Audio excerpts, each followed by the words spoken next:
So I get a lot of questions on what cars I would buy if I sold the SI, and today I'm going to tell you guys what cars I would consider buying if it ever came down to me selling my FG2. Also, be sure to give me a huge like on this video if you liked it, and drop your comments down below on the cars you would consider buying even if you sold your regular cars. So drop your comments down below, let me know what you guys are into for cars, and let's get this video rolling.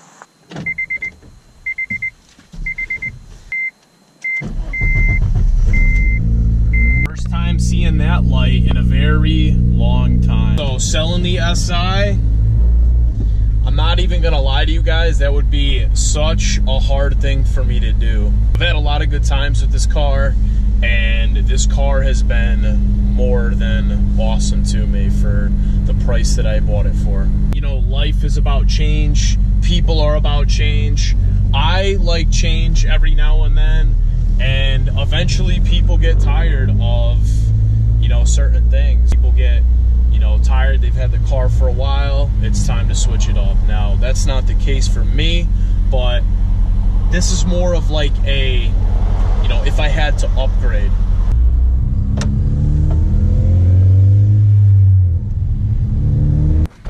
Time to get some gas. Starters, first car that I would consider selling my FG2 or upgrading my FG2 would be a 04 to 05 Subaru WRX STI. Before I bought my SI, I was highly into Subarus. That's what I was dead set on buying. I was able to get the chance to drive two 05 STIs, and I absolutely love the way they drive. I love their transmission, I love the power feel, and I love the looks of them. The handling with the all-wheel drive, as well as the, you know, performance in the winter months, is absolutely phenomenal in those cars. Between the power numbers, you know, like the 300 horsepower, 300 torque around there, and, you know, the way they sound, it always, you know, bought me on a Subaru. Like, I love the way they sound, I love their performance, and I especially love the older Subis. Goes to a Honda S2000. Previously just did like an interview and review on my buddy's S2K. It's a 2004 with the AP1 swapped motor, and let me tell you right now, S2000s are incredible cars. Like, just the way they feel, the way they perform, and the way they look, just one sweet Honda P1, which is a 2.0, and the AP2 is the 2.2.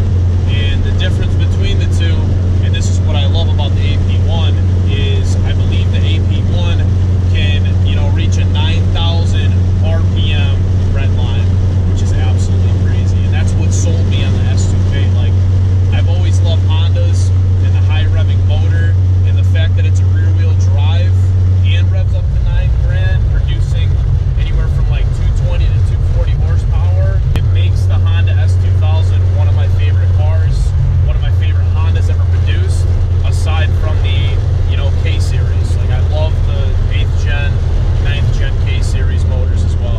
I hope there wasn't too much wind noise. I had my mount, let me show you guys.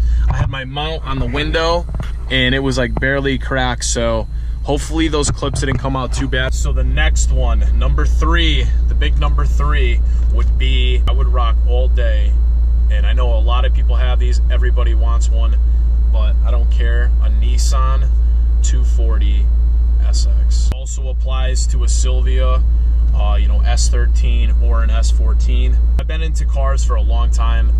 I've seen a lot of cars, and from the beginning to where I was into cars, there has always been something about the looks on the Nissan 240s and the Silvias, man. Like, I'm gonna post a picture over here or on the next slide. Such a simple looking car, but it has like a simple, like, JDM style that's really appealing to a lot of people. Settle for like a 95 or a 96. I'm not sure if, I know there's Zenki and there's the Kuki.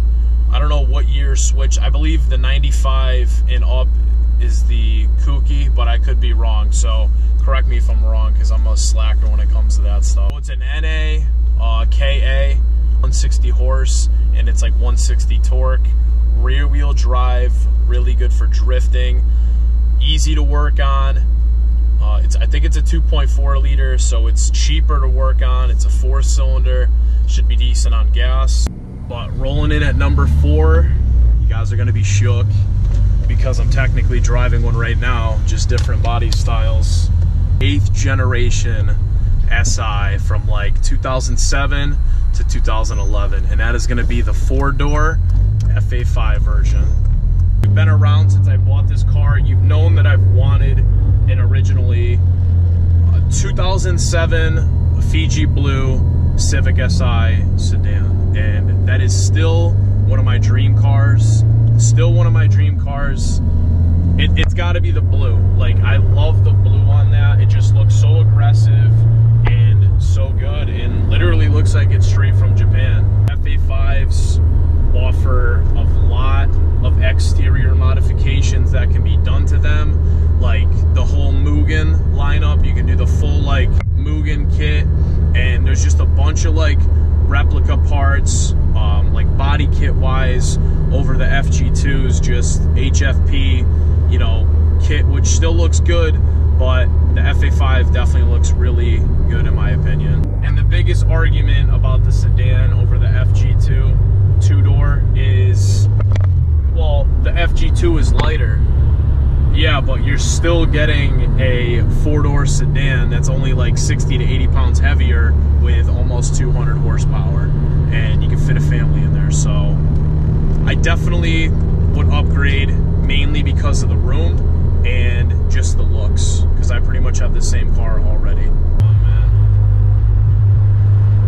every time I hop in this car, just natural smile. The next car is going to be a V6 Honda Accord, also known as the One, and that's the Accord that produces the 270 horsepower, comes equipped with a 6-speed, and it makes about 250 torque.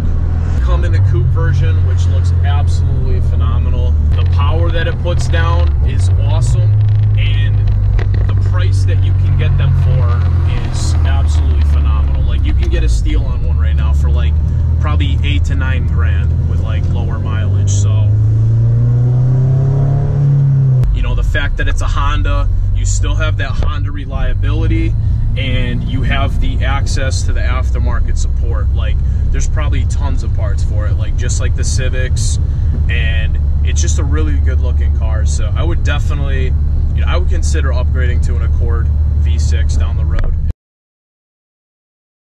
2013 Civic Si FG4. Interior design from 2012, which is, no offense to you guys, it's like absolutely hit. It looks like this, like around all the trims. It's just like a really like hit color around the whole dash and everything. But 2013 switched it up to like a carbon fiber look, and it looks freaking phenomenal. Like, I would take the 9th gen interior over my 8th gen like any day. I love the way the 9th gen FG4 looks with like an HFP body kit, and they sound amazing with bolt-ons, like especially a Skunk 2 exhaust or a K-tuned exhaust.